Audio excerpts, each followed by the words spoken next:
Update tayo guys sa ating fruiting bag na 7x14. May ilang nagtanong, Sir, bakit wala daw PVC at walang cotton waste? Yun po ay mga basic.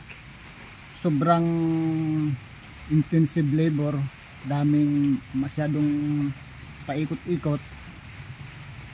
Pwede namang talian lamang ng goma ng medyo maluwag. Pareho lang.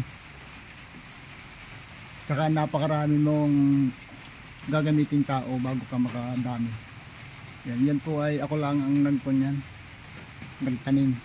Dati may dyaryo, may goma, may PVC. Sobrang tagal. Ang dulo doon pareho lang. Ayan o. Yan ang gaganda ng gapang ng ating amag. Tingnan nyo dito. Diba?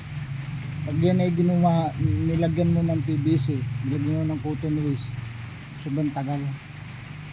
Although hindi ko nakikita ang difference, pero ang difference talaga nun, maraming oras ang gugugulin mo. Tsaka magastos pa rin yun. So tingnan nyo. Ayan. Malamig ngayon ang panahon, so magandang gapang.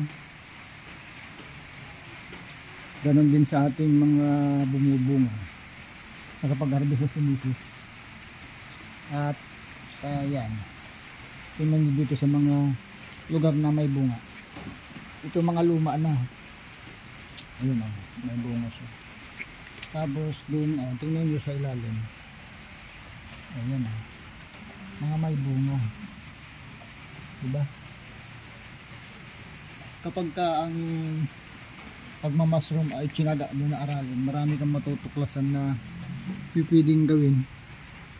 Unlike dun sa mga sinaunang natutunan. Huwag ka lang tumigil na mag-explore na mag-explore. Ayan. So ako ay naglilinis-linis, nagtatanggal ng mga PVC na mga sinaunang gawa ko. Ano? Oh. Ito mga unang gawa ko may PVC, sobrang tagal niyang gawin. Ayan. So yung mga dati nang nagmamasroom na gumagamit ng PVC, cotton waste, subukan nyo gawin na wala. So subukan nyo, mas madali ang proseso. Kung ayaw ninyo, bahala kayo. Pero kung gusto nyo makatipid sa oras, sa labor, sa panahon, i-try nyo. Wala namang mawawala kung susubukan. Dati iniisip ko baka masira, hindi naman. Kasi ang inaamag nga yung nasa garapon diba, nasa plastic lang yan. As long na yung iyong substrate ay maganda ang luto, hindi masisira. Ito po talikuran to. Magkatalikod dyan. Ang purpose niyan, kaya mayroong mga spaces para pag bumunga yung tagiliran, hindi siya maiipit. At tingnan nyo, may space yan sa magkatabi. Makikita nyo yung mga maliliit na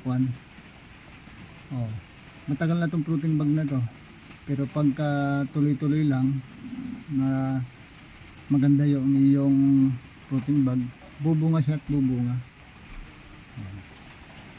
Ayan, mga 3 araw yan, mas bubuksan mo lang siya.